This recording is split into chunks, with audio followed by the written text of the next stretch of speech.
دوستوں میرے چینل کو سبسکرائب کریں اور بیل آئیکن کو دبانا مت بھولیے گا۔ الحمد للہ رب العالمین والصلاة والسلام علی سید الانبیاء والمرسلین وعلی آلہ الطیبین الطاہرین وعلی امتہ اجمعین، اما بعد۔ اعوذ باللہ من الشیطان الرجیم، بسم اللہ الرحمن الرحیم۔ یوسف علیہ السلام کو عزیز مصر جب خرید کر اپنے گھر لایا تھا، اس وقت آپ کی عمر مبارک تقریباً 17 سال تھی، اور پھر آپ تقریباً 13 سال ان کے گھر میں رہے۔ اس دوران انہوں نے آپ سے بہت اچھا سلوک اور برتاؤ کیا اور آپ کو ہر ممکن عزت و شرف بخشا گیا۔ اب ہمیں قرآن تقریباً 13 سال کا عرصہ گزرنے کے بعد یوسف علیہ السلام کی زندگی میں آنے والی آزمائشات اور تکالیف کا پتہ دیتا ہے۔ قرآن فرماتا ہے: وراودته التي هو في بيتها عن نفسه وغلقت الأبواب وقالت هيت لك قال معاذ الله إنه ربي أحسن مثواي إنه لا يفلح الظالمون۔ اور اس عورت نے جس کے گھر وہ رہتے تھے آپ سے آپ کی ذات کی شدید خواہش کی، اور اس نے دروازے بند کر دیے اور کہنے لگی: جلدی آ جاؤ۔ یوسف نے کہا: اللہ کی پناہ، بے شک وہ میرا مربی ہے، اس نے مجھے بڑی عزت سے رکھا ہے، بے شک ظالم لوگ فلاح نہیں پائیں گے۔ یوسف علیہ السلام خوبصورتی میں اپنی مثال نہ رکھتے تھے، اور آپ کا کردار بھی بلندیوں میں عرش کو چھو رہا تھا، غرضے کہ آپ ہر اعتبار سے ایک مکمل انسان تھے۔ عزیز مصر کی بیوی، جس نے تقریباً 13 سال آپ کو اپنے بچوں کی طرح رکھا تھا اور گھر کے ایک فرد کی طرح ٹریٹ کیا تھا، وہ یوسف علیہ السلام کے بارے میں برائی کا ارادہ رکھنے لگی۔ قرآن نے لفظ استعمال کیا ہے مراودت کا، کہ اس نے یوسف علیہ السلام کے بارے میں مراودت کرنا شروع کر دیا۔ مراودت کا جو لغوی معنی ہے وہ ہے بہلانا اور پھسلانا، یعنی وہ اکثر آپ سے میٹھی میٹھی باتیں کرنے لگی اور ایسے افعال کرنے لگی کہ جن کا مقصد یہ تھا کہ یوسف علیہ السلام کو اپنی طرف متوجہ کیا جائے۔ یہ سلسلہ کچھ وقت اسی طرح چلتا رہا۔ پھر ایک دن جب کہ عزیز مصر گھر پر موجود نہ تھا تو وہ انتہا پر اتر آئی، اور قرآن بیان کرتا ہے وغلقت الابواب، کہ اس نے سارے دروازے بند کر دیے۔ قرآن نے ابواب جمع کا صیغہ استعمال کیا ہے، مفسرین نے یہاں لکھا ہے کہ وہ 7 دروازے تھے۔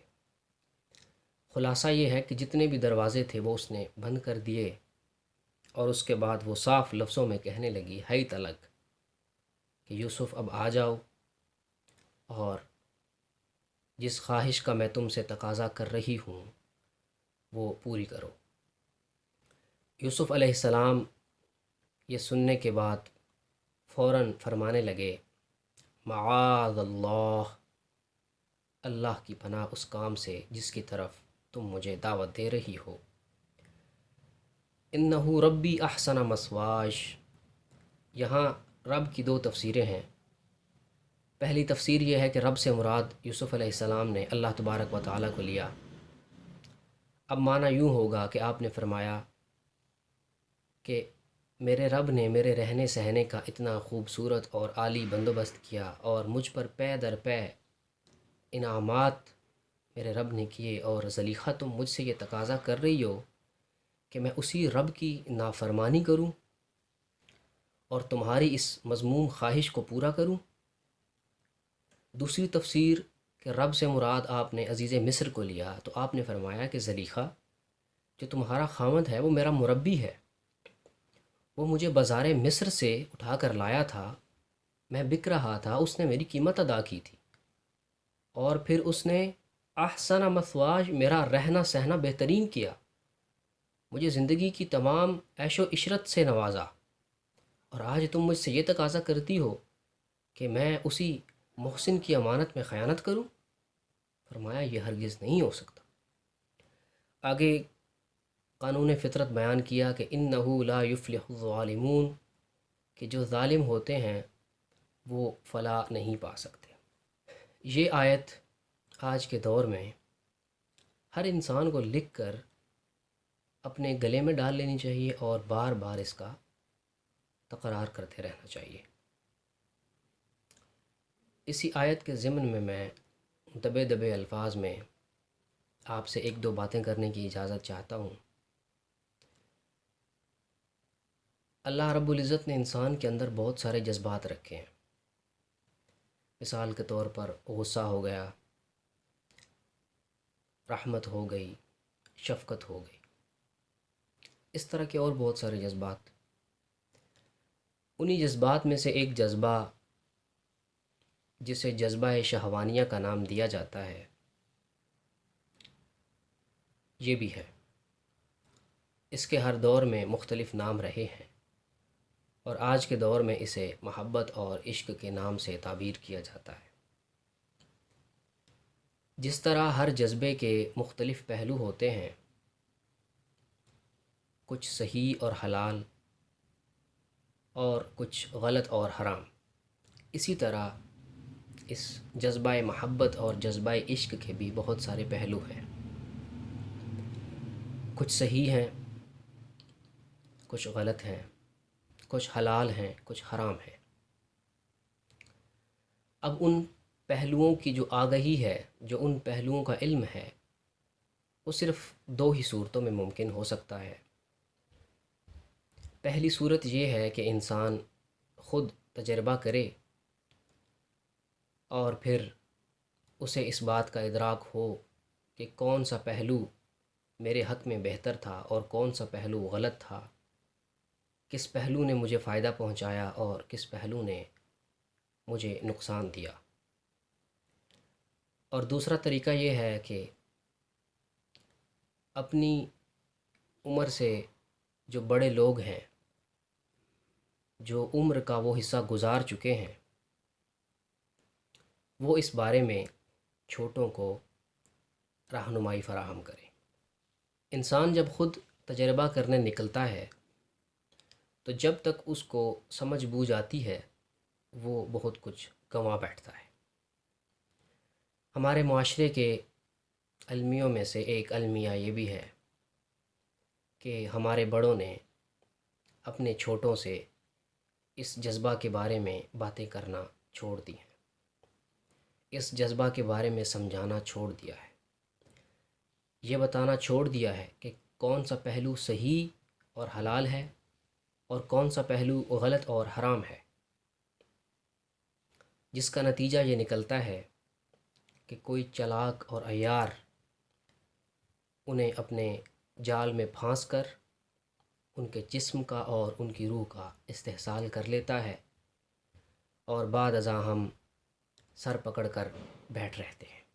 آج ہمیں اس بات کی ضرورت ہے کہ ہم اپنے چھوٹوں کو یہ بات سمجھائیں، باپ اپنے بیٹوں کو سمجھائے، ماں اپنی بیٹیوں کو سمجھائے، بڑے بھائی اپنے چھوٹے بھائیوں کو سمجھائیں، بڑی بہنیں اپنی چھوٹی بہنوں کو سمجھائیں، تاکہ کوئی اس جذبہ کی آڑ میں ان کا غلط استعمال نہ کر سکے۔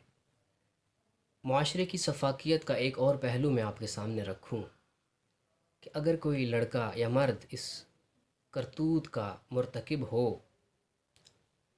تو وہ برسر محفل بیٹھ کر اپنی یہ ساری کارستانی بڑے فخر سے بیان کر رہا ہوتا ہے، اور سامعین بھی اسے داد دیتے ہیں کہ گویا وہ بہت عمدہ کام کر کے آیا ہے۔ لیکن اگر مستورات میں سے کوئی اس راہ پر چل نکلے تو اس سے زندگی کا حق بھی چھین لیا جاتا ہے اور اس سے اس کی سانسیں چھین لی جاتی ہیں، اس کو قتل کر دیا جاتا ہے، پھر اس کے ٹکڑے کیے جاتے ہیں، اور کئی دفعہ وہ ٹکڑے کتوں کو کھلا دیے جاتے ہیں، اور کئی دفعہ ان ٹکڑوں کو نہروں میں بہا دیا جاتا ہے۔ بھلا اس بھائی کو اپنی بہن پر ہاتھ اٹھانے کا کیا حق حاصل ہے کہ جس کا اپنا کردار اعلیٰ ترین پستیوں کا شکار ہے؟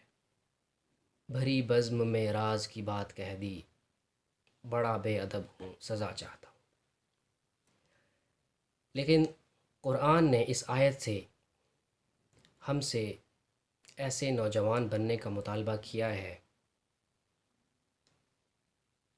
کہ جو بند کمروں میں بھی اپنے خدا سے اور اپنے رب سے ڈرے اور کسی برے فعل کا ارتکاب نہ کرے، چہ جائے کہ وہ گلی کوچوں میں کھڑا ہو کر اپنی ہی مسلمان بہنوں کو اپنی ہوس زدہ نگاہوں کے تیروں سے چھلنی کرتا پھرے۔ اس آیت کے اختتام پر اللہ تبارک و تعالیٰ نے انَّهُ لا يفلح الظالمون کے جو خوبصورت الفاظ کہے ہیں، یہ فطرت خداوندی ہے کہ ظلم کرنے والے کبھی فلاح نہیں پا سکتے۔ تو اللہ تعالیٰ صاف لفظوں میں یہ ارشاد فرما رہے ہیں کہ اگر تم اس جذبہ کے غلط پہلوؤں کی طرف جاؤ گے تو تم ظالم ہوگے، اور یہ بات یاد رکھنا کہ ظلم کرنے والے کبھی فلاح نہیں پا سکتے۔